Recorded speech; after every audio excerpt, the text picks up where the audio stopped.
ଜୟ ଜଗନ୍ନାଥ ପିଲାମାନେ। ଆଶା କରୁଛି ସମସ୍ତେ ଭଲରେ ଥିବ। ପିଲାମାନେ OSSC ତରଫରୁ ଆଉ ଗୋଟିଏ ନୂଆ ବା ବଡ଼ ଭେକେନ୍ସି ବାହାରିଛି। ଏ ଭେକେନ୍ସିଟି ଟିକେ ଅଲଗା ପ୍ରକାର ଭେକେନ୍ସି ଅଛି ପିଲାମାନେ। ଯେଉଁ ପିଲାମାନେ ଟେକ୍ନିକାଲି ପ୍ରିପେୟାର ହେଉଛନ୍ତି ବା ଟେକ୍ନିକାଲ ବ୍ୟାକଗ୍ରାଉଣ୍ଡ ଅଛି ବା କ୍ୱାଲିଫିକେସନ୍ ଅଛି, ଏଜୁକେସନ୍ ଅଛି, ସେଇମାନେ ହିଁ ଏଇଟାରେ ଇଲିଜିବୁଲ୍ ହେବେ ଆପ୍ଲାଏ କରିବା ପାଇଁ। ଏଇଟା କୌଣସି ଜେନେରାଲ ଭେକେନ୍ସି ନୁହଁ। ତେଣୁ ଭେକେନ୍ସିଟି କ'ଣ ରହିଛି ପିଲାମାନେ ନା combined technical service recruitment examination 2025 CTSRE 2025 ଆଉ ଏଟା ଗ୍ରୁପ ବି। ବହୁତ ଭଲ ଗ୍ରୁପର ସର୍ଭିସ ବା ଚାକିରି ଏବଂ ଭଲ ଭଲ ପୋଷ୍ଟ ମଧ୍ୟ ରହିଛି। ପ୍ରଥମେ ସେ ଦେଇଛି ପିଲାମାନେ ଆମକୁ ଡେଟ୍ କ'ଣ ନା ଅନଲାଇନ୍ ଆପ୍ଲିକେସନ୍ କେବେ ଆରମ୍ଭ ହେବ ନା 30/5/2026 ଆଉ ସରିବ କେବେ ନା 29/6/2026 ଜୁନ୍ 29ରେ ସରିବ। ଆରମ୍ଭ ଅଲରେଡ଼ି ହେଇଗଲାଣି। ଯେଉଁ ପିଲାମାନେ ଜାଣିନାହାନ୍ତି, ଚ୍ୟାନେଲକୁ ନୂଆ ଅଛନ୍ତି, ମୋର ୟୁଟ୍ୟୁବ୍ ଚ୍ୟାନେଲ୍ ଜବ୍ ସାଥୀକୁ ସମସ୍ତେ ସବସ୍କ୍ରାଇବ୍ କର, ଲାଇକ୍ କର, କାରଣ ନୂଆ ନୂଆ ଭିଡ଼ିଓ ଯେଉଁ ଅପଡ଼େଟ୍ ଗୁଡ଼ିକ ମୁଁ ପଠାଉଛି ତୁମେମାନେ ନିଶ୍ଚିତ ଭାବରେ ତାକୁ ପାଇପାରିବ, ଦେଖିପାରିବ ଏବଂ ଜାଣିପାରିବ ଏବଂ ସମସ୍ତଙ୍କୁ ମଧ୍ୟ ସେୟାର କରିପାରିବ। ତେବେ ଇଏ ରହିଲା ଡେଟ୍ ଆମର ଏବଂ date of editing online application form ନା 5/7 ପର୍ଯ୍ୟନ୍ତ ଏକ୍ସଟେଣ୍ଡ ହେଇଛି ଏବଂ ୱେବସାଇଟ୍ କ'ଣ ଜାଣିଛ ସମସ୍ତେ OSSC ତରଫରୁ ବାହାରିଛି। ତେଣୁ www.ossc.gov.in ଯେଉଁମାନେ ରେଗୁଲାରଲି OSSCରେ ଆପ୍ଲାଏ କରୁଛ ପିଲାମାନେ ସେମାନଙ୍କ ପାଇଁ ବହୁତ ଇଜି ହେବ ଜାଣିପାରିବ, ବା ଯେଉଁମାନେ ନୂଆ ଅଛନ୍ତି ସେମାନେ ଏଇ ୱେବସାଇଟ୍କୁ ମନେ ରଖିବେ ଏବଂ ୱେବସାଇଟ୍କୁ ଯେତେବେଳେ ଯିବ ପିଲାମାନେ ସମସ୍ତେ ଦେଖିବ ଆମର ଫ୍ରଣ୍ଟ ପେଜ୍ରେ ତାର ନୋଟିଫିକେସନ୍ ଗୁଡ଼ିକ ଆସେ। ସେ ନୋଟିଫିକେସନ୍ରେ ତୁମେ ପାଇଲେ ସେଠି PDFଟି ଜାଣିପାରିବ ଯେ ନୋଟିସଟି ଏଇଆ ବାହାରିଛି ବା CTSRE ବାହାରିଛି ନୋଟିସ୍ ବା PDFଟି ସେଠୁ ଆମେ ଡାଉନଲୋଡ଼ କରିପାରିବା। କ୍ଲିଅର। ଆଉ କ'ଣ କ'ଣ ରହିଛି ନା ପ୍ରଥମେ ଦେଖିବା ପିଲାମାନେ କ'ଣ କ'ଣ ପୋଷ୍ଟ ରହିଛି ଏବଂ ତାପରେ ପରେ ଡିପାର୍ଟମେଣ୍ଟ କ'ଣ ଗ୍ରୁପ୍ ଏବଂ ସାଲେରୀ କ'ଣ କ'ଣ ରହୁଛି। ଦେଖ ସେ ପିଲାମାନେ junior engineer in civil, junior engineer in civil, civil architectural assistant ଏବଂ ତାର ଡିପାର୍ଟମେଣ୍ଟ ଗୁଡ଼ିକ ରହିଛି director of panchayat Raj, director of municipal administration, chief architect Odisha Bhubaneswar. ଯେଉଁ ଡିପାର୍ଟମେଣ୍ଟ ଯେଉଁଠି ଭେକେନ୍ସି ଅଛି, ଅଫିସ୍ ଅଛି, ସେଇଠି ଆମକୁ ଆମର ପୋଷ୍ଟିଂ ମିଳିବ ଯେଉଁମାନେ ଏଠି ସିଲେକ୍ଟେଡ୍ ହେବେ। ତେବେ ଭେକେନ୍ସି ଗୁଡ଼ିକ ମଧ୍ୟ ଦେଇଛି। ଦେଖ ପିଲାମାନେ କେତେ ଗୁଡ଼ିଏ ଭେକେନ୍ସି ଦେଇଛି, ବହୁତ ଗୁଡ଼ିଏ ଭେକେନ୍ସି ଅଛି ହେଲା। ଗ୍ରୁପ୍ ବି ମୁଁ କହିଲି ଯେମିତି ଗ୍ରୁପ୍ ବି ଲେବୁଲର ଏଟା ପୋଷ୍ଟ ଏବଂ ଆମର ମ୍ୟାଟ୍ରିକ୍ସ କ'ଣ ରହିବ ବା ସାଲେରୀ ଲେବୁଲଟା କ'ଣ ରହିବ ଆମର କମ୍ପେନସେସନ୍ ଲେବୁଲ୍ 9 ଅନୁସାରେ ଭଲ ସାଲେରୀ ଆମକୁ ରହିବ, ବହୁତ ବଢ଼ିଆ ସାଲେରୀ ରହିବ, 70-80 ହଜାର ପାଖାପାଖି ସାଲେରୀ ହେବ। ଏବଂ ସିଏ ଥିଲା ଆମର ଏଠି 4ଟି ଆମେ ଦେଖିଲେ, ତାପରେ ମଧ୍ୟ 11ଟି ପୋଷ୍ଟ ବାହାରିଛି। ଟୋଟାଲ 11ଟି ପୋଷ୍ଟ ମଧ୍ୟରୁ କେତେ 11ଟି ଜବ୍ ପୋଷ୍ଟ ବାହାରିଛି ଏବଂ ତାର କେତେଟି ଭେକେନ୍ସି ଅଛି ଆମେ ଟୋଟାଲ ଯଦି କାଉଣ୍ଟ କରିବା ପାଖାପାଖି ଆମର ରହିବ ଏଟା କେତେ 450 ଏଇ ବିଭିନ୍ନ ମାନେ 600 ଏଭବ୍ ପୋଷ୍ଟ ରହୁଛି ପିଲାମାନେ ହେଲା।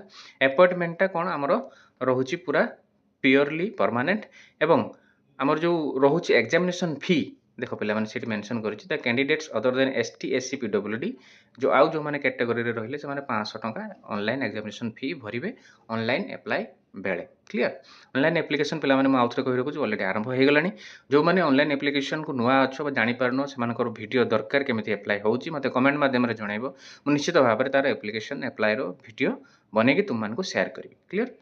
ଆଉ କ'ଣ ରହିବ କ୍ୱାଲିଫିକେସନ୍ ଡିଟେଲ୍ସ ଆମେ ସବୁ ଦେଖିବା, ୱାନ୍ ବାଇ ୱାନ୍ ଜାଣିବା। ସେ କହିଲି ପିଲାମାନେ କ୍ୟାଟେଗୋରୀ ୱାଇଜ୍ ଭେକେନ୍ସି ସବୁଥିରେ ଆମର ଦେଉଛି, ସବୁବେଳେ ଦେଉଛି। ଏଟାର ମଧ୍ୟ ଅଛି ଯେଉଁ ରୁଲ୍ ରହିଛି ଓଡ଼ିଶା ସରକାରଙ୍କର ଯେଉଁ ଗାଇଡ଼ଲାଇନ୍ ରହିଛି, ରୁଲ୍ ରହିଛି, UR SC BC SC ST ଏଇମାନଙ୍କର ଯେଉଁ କ୍ୟାଟେଗୋରୀ ଗୁଡ଼ିକ ଅଛି, କ୍ୟାଟେଗୋରୀ ଅନୁସାରେ ଆମର ପୋଷ୍ଟ ଗୁଡ଼ିକ ଭାଗ କରାହେଇଛି। କିଏ କେଉଁ କ୍ୟାଟେଗୋରୀରେ ଆସୁଛନ୍ତି ସେ ଅନୁସାରେ ତାଙ୍କ ପାଇଁ 7ଟି ପୋଷ୍ଟ ରହିଛି ଏବଂ ତାପରେ ମଧ୍ୟ ସେମାନଙ୍କର ଓମେନ୍ କୋଟା ରହିଛି ଏବଂ ଓମେନ୍ମାନଙ୍କ ପାଇଁ ସେତିକିଟି ସିଟ୍ ରିଜର୍ଭ ହେଇକରି ଅଛି ଆମେ ଜାଣିଲେ। ତାପରେ ରିଜର୍ଭେସନ୍ ଆମେ ଜାଣିଛେ, ତାର ପଲିସି ଜାଣିଛେ। ରିଜର୍ଭେସନ୍ ଅନୁସାରେ ପଲିସି ଅନୁସାରେ ସେହି ହିସାବରେ ଆମକୁ ଦେଖିକି ଆପ୍ଲାଏ କରିବା ପାଇଁ ପଡ଼ିବ। ତାପରେ ଆମର ରହିବ ସ୍ପେଶିଆଲ କ୍ୟାଟେଗୋରୀ ଯେଉଁମାନେ PWDରେ ଆସନ୍ତି, ଯେଉଁମାନେ ଆମର ଦିବ୍ୟାଙ୍ଗ ଭାଇ ଭଉଣୀମାନେ ରହିଲେ ବା ପିଲାମାନେ ରହିଲେ ସେମାନଙ୍କ ପାଇଁ ମଧ୍ୟ ଏଠି ଗାଇଡ଼ଲାଇନ୍ ଅଛି, ସେମାନେ ମଧ୍ୟ ଦେଖିକି ଆପ୍ଲାଏ କରିପାରିବେ। କ୍ଲିଅର।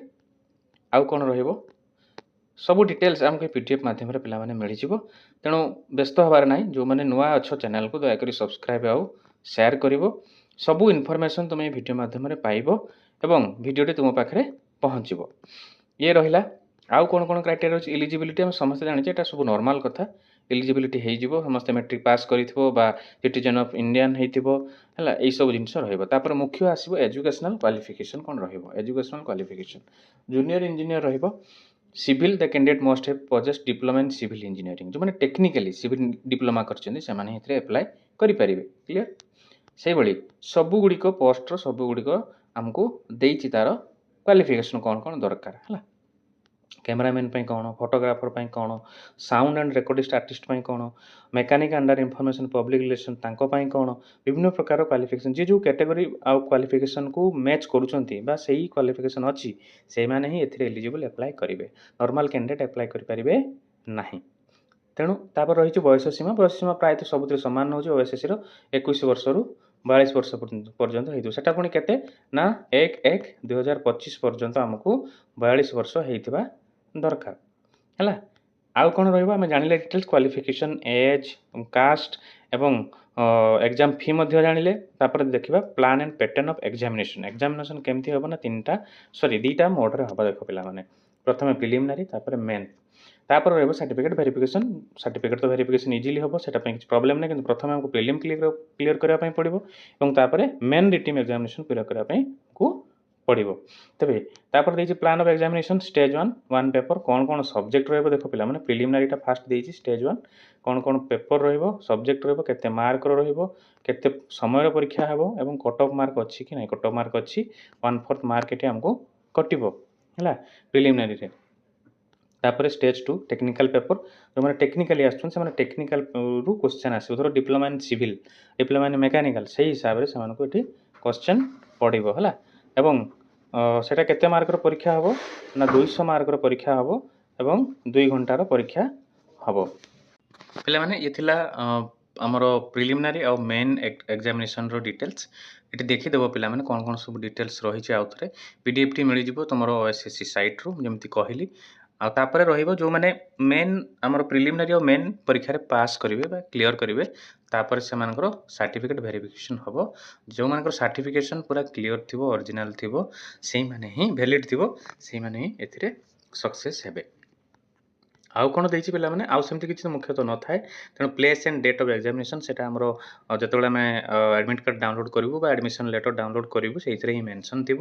ଆଉ ଆପ୍ଲାଏ କଲାବେଳେ ସେଠି ନିଶ୍ଚିତ ଭାବରେ ଜୋନ୍ ଅନୁସାରେ, ଡିଷ୍ଟ୍ରିକ୍ଟ ଅନୁସାରେ ଆମକୁ ଦେଇଥିବ ଏକ୍ଜାମିନେସନ୍ ସେଣ୍ଟର ଚୁଜ୍ କରିବା ପାଇଁ ଆମେ ଚୁଜ୍ କରିବୁ। ଯେଉଁ ପିଲାମାନେ ଭିଡ଼ିଓଟି ମାନେ ଆମର ଯେଉଁ ଆପ୍ଲିକେସନ୍ଟି ଆପ୍ଲାଏ କରିବେ ଯଦି ସେମାନେ ଜାଣିପାରିବେ ନାହିଁ ମୋତେ କମେଣ୍ଟ ମାଧ୍ୟମରେ ଜଣାଇବେ। ନିଶ୍ଚିତ ଭାବରେ ଭିଡ଼ିଓ ତିଆରି କରିବି ଏବଂ ସେମାନଙ୍କୁ ମୁଁ ନିଶ୍ଚିତ ଭାବରେ ସେୟାର କରିବି। ତେବେ ଆଉ ଥରେ ୱେବସାଇଟ୍ଟି କହି ରଖୁଛି ପିଲାମାନେ www.ossc.gov.in। ଆଶା କରୁଛି ଭିଡ଼ିଓଟି ସମସ୍ତଙ୍କୁ ଭଲ ଲାଗିଥିବ ପିଲାମାନେ। ରହିଲି, ଜୟ ଜଗନ୍ନାଥ। ଯଦି ବି କାହାର କିଛି ଡାଉଟ୍ ଥାଏ ମୋତେ ଦୟାକରି ଭିଡ଼ିଓ ମାଧ୍ୟମରେ ବା କମେଣ୍ଟ ମାଧ୍ୟମରେ ମୋତେ ଜଣାଇବ। ରହିଲି, ଥ୍ୟାଙ୍କ ୟୁ।